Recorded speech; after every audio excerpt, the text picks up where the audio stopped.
Hi everyone, welcome back to my channel. My name is Helen, and today I want to talk about learning to let go of the plan that you have for your life. And the reason why I want to talk about this is because me and my husband are having to learn to let go of some of the plans that we thought would happen, some of the expectations that we had. And it's not an easy journey that we've been on.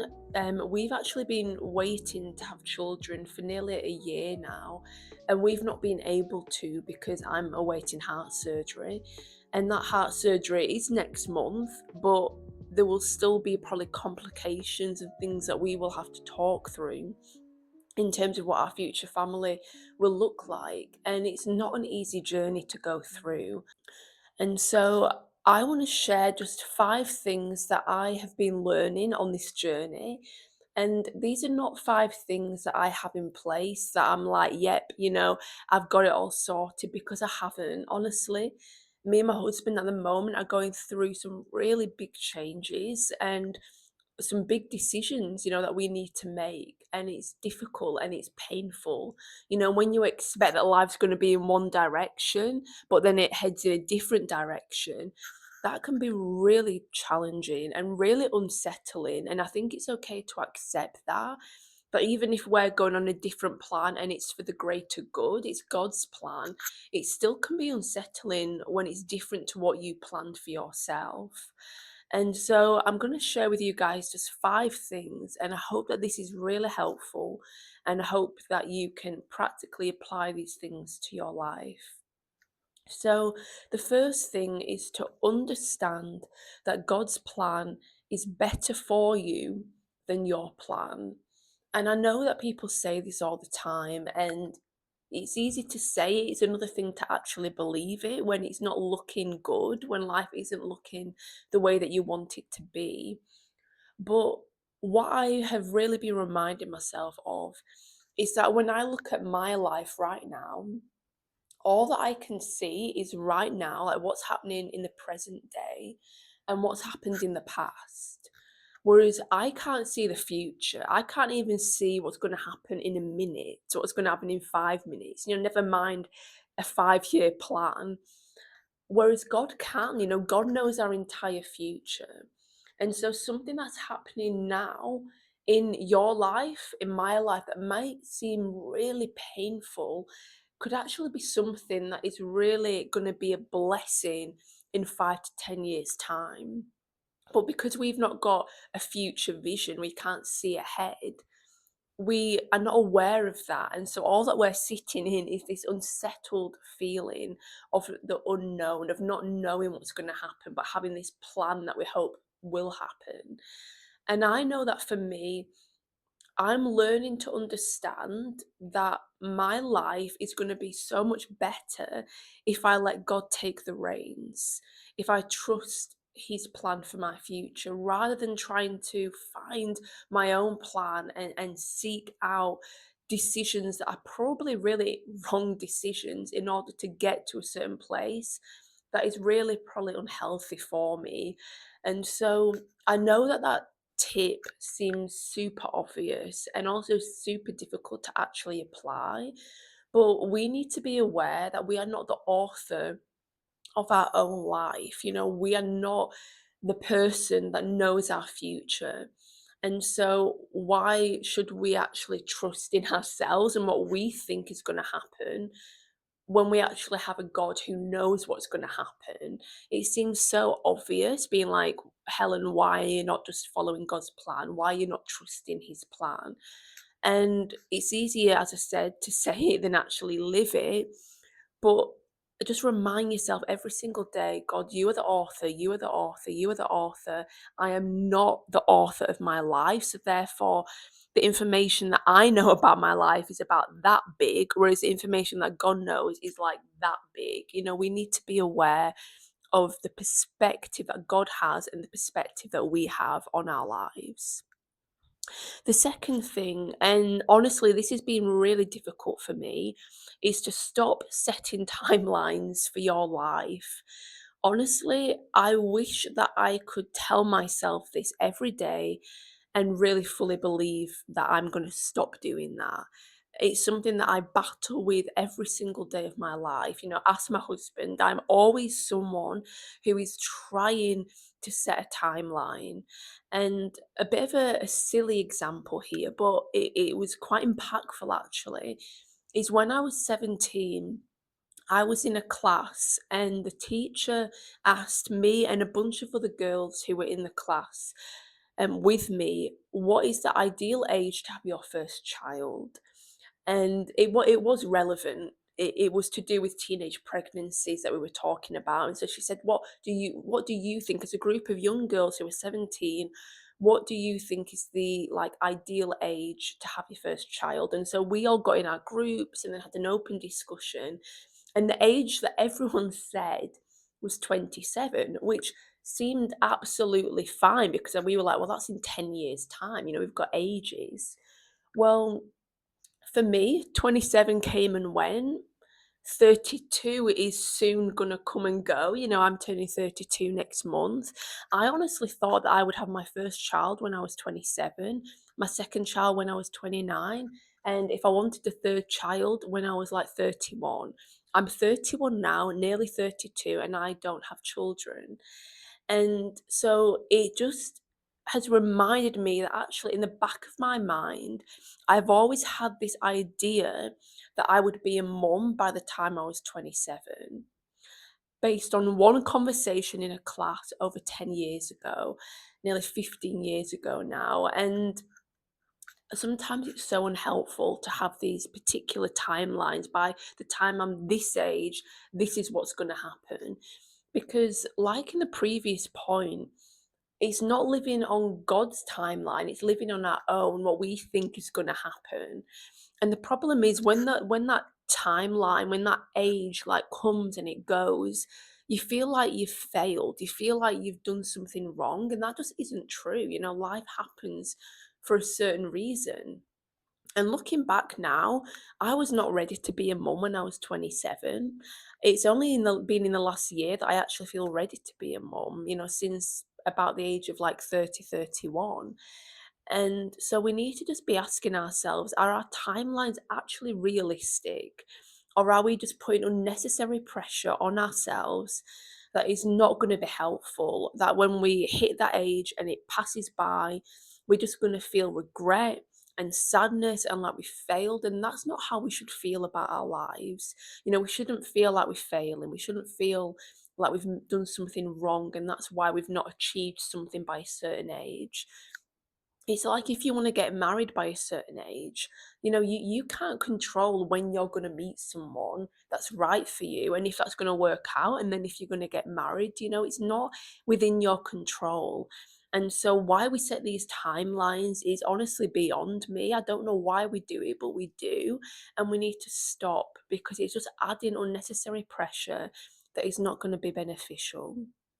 The third thing that I want to talk about, and this is probably the most important thing that I'm going to say in this video because it's something that I'm applying to my life every day and it's very challenging, but we need to learn to live with open hands. And so I've got a bit of a silly example. So let's say this pen is the plan that I have for my life. This is what my life is going to look like. Children by 27. I'm going to be married by the time I'm 25. All these different things. I'm going to have a lot of money and financial freedom by the time I'm 40. All of these things that we tell ourselves.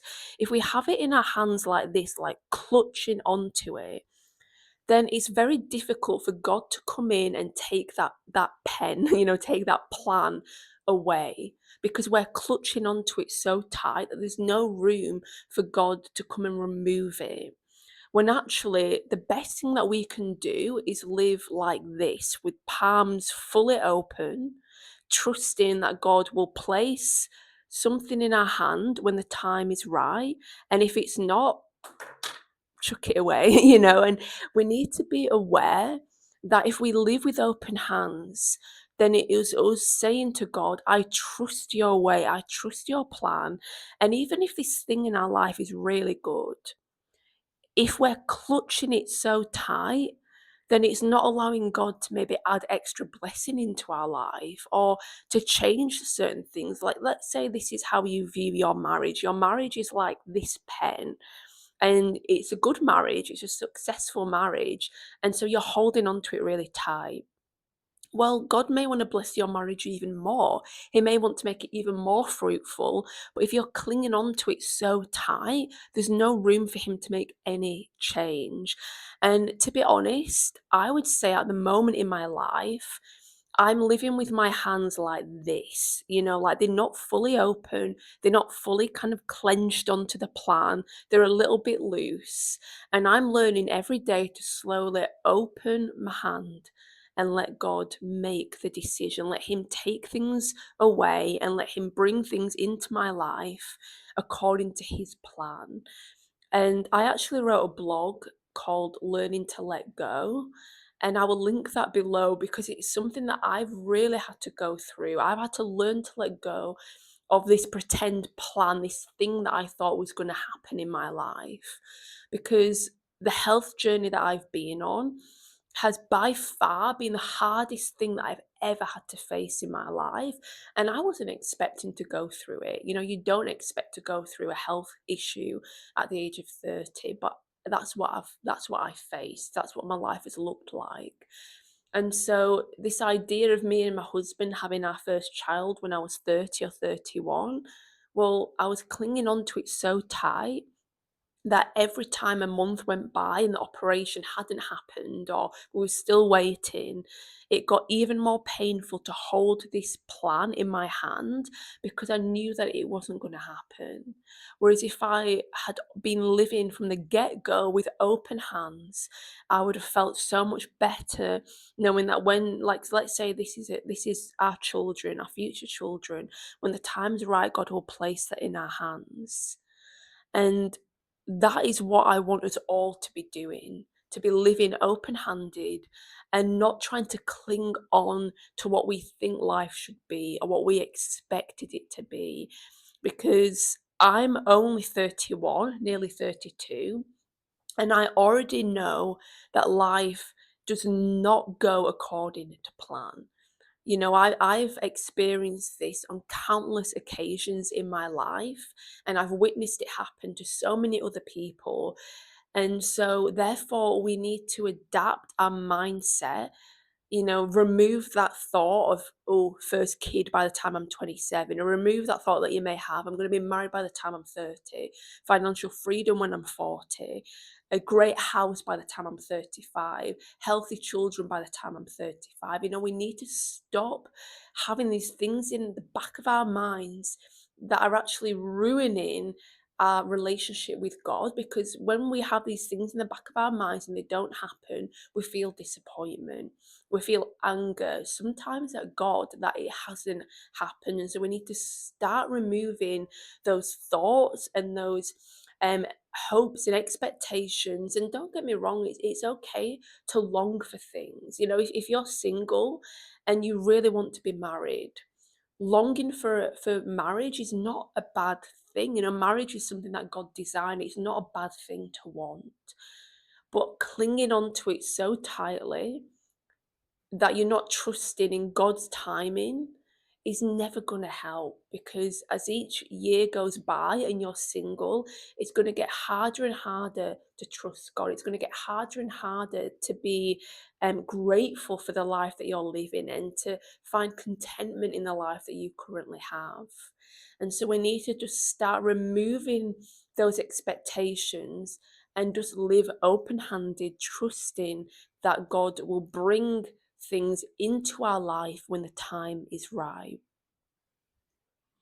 And following that, moving on to the fourth thing, we need to pray for God's direction rather than for specific things that we want to happen. So let's say you're praying and you're single. God, I want to be married by this age. God, I want to maybe have children by this age. Rather than praying those really specific prayers that in a way are asking God to do something that may not be actually according to his will, and so therefore it's probably not going to happen and you're going to be disappointed. Instead, praying, God, You know that my heart desires marriage. You know that I want to be a godly wife or a godly husband one day. And you know that my heart cries out for this because it's so important to me.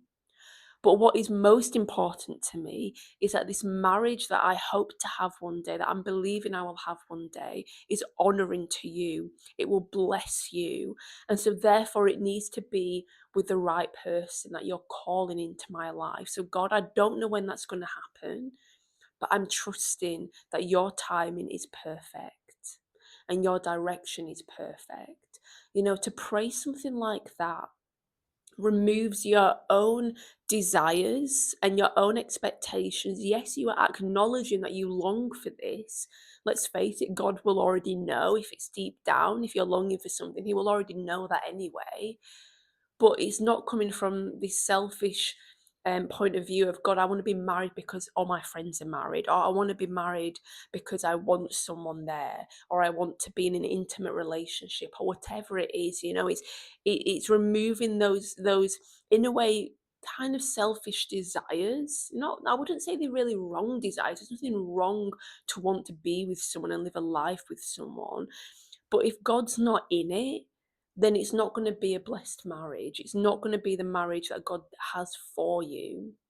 And I know that I'm praying every single day, God, I want children. I believe that I'm going to have children one day, but however that happens and whenever that happens, it's according to your plan. And I'm going to try and trust you and be thankful for the life that I'm living now rather than longing for something so much that it creates bitterness and sadness and allows me to not enjoy this season that you have me in right now. And it's not easy to say that prayer because my heart cries out for children. I want children in my life right now. As I'm saying it, it feels emotional inside. I know I'm not expressing it that much, but I feel it. But I'm trusting in God's timing. And I wouldn't say that I do this perfectly every day. Yes, God, I trust you. I trust you. Some days I'm like, God, why? Why me?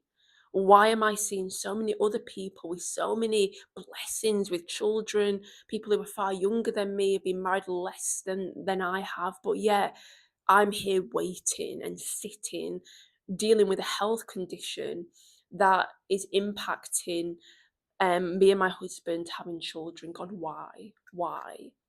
If you're watching this and you're struggling with infertility, you're probably asking that same question. God, why us? Why me and not them? And we need to understand that when we pray like that, it just creates bitterness and comparison. And I remember my mum saying to me when I was younger, Helen, if you compare yourself with someone, you're either going to put yourself down or you're going to be putting them down. And it's not a win-win situation, but in both ways, there's a bad outcome. And so we need to start asking God, for His direction and His peace for the season that we're in, rather than praying, God, make this happen at this time. And the final thing that I want to say here is to not judge your success in life by the timeline that you have, that you're following. So let's say you're 35 and you're single and you don't have children. That doesn't mean that you're unsuccessful in life, that you've failed in life, that you've made a mistake and that's why it's happening. I mean, look at Jesus. He never married, he never had children, but look at what he did. And then you look at someone like Billy Graham, who did amazing things for the kingdom of God. He was married, he did have children. We can do great things in whatever season we are in, whether we're married or whether we have kids or whether we have lots of money or not much money, whether our health is great, whether it's not great, we can still do great things and our life can still be fruitful and successful, even if we don't have everything ticked off the list. And I know that's probably easy for me to say as someone who is married. And I do feel very blessed in my life. And if you're watching this and you're single, it's easy to think, well, Helen, it's easy for you to say. But I'm facing challenges that people in a similar situation to me are not having to face, and so I understand the pain that can come with life not being where you thought it would be. But that does not mean that you are unsuccessful. That does not mean that you haven't achieved in life. I'm telling myself this as much as I am you. You know, your life is not built on these things that you achieve. It's built on God and His plan and His will for your life. And that life could look very different to your best friends or your sister or brothers. And that is okay because it's God's plan. And so I hope this video has been helpful and encouraging you in reminding you that actually we need to let go of those plans. We need to live with open hands, ask for God's direction, not be continually telling ourselves we need to achieve this by this age, but instead live open handed, trusting in the author and perfecter of our faith and of our lives, okay? So I hope that's been really helpful for you. Comment below if you found that helpful. Give this video a like and subscribe if you appreciate the content that I'm creating. And so I hope that you have a really blessed week. And I will be praying for anyone that watches this video, whoever you are, that you can trust God's plan and put your own plan aside and follow Him. Have an amazing week.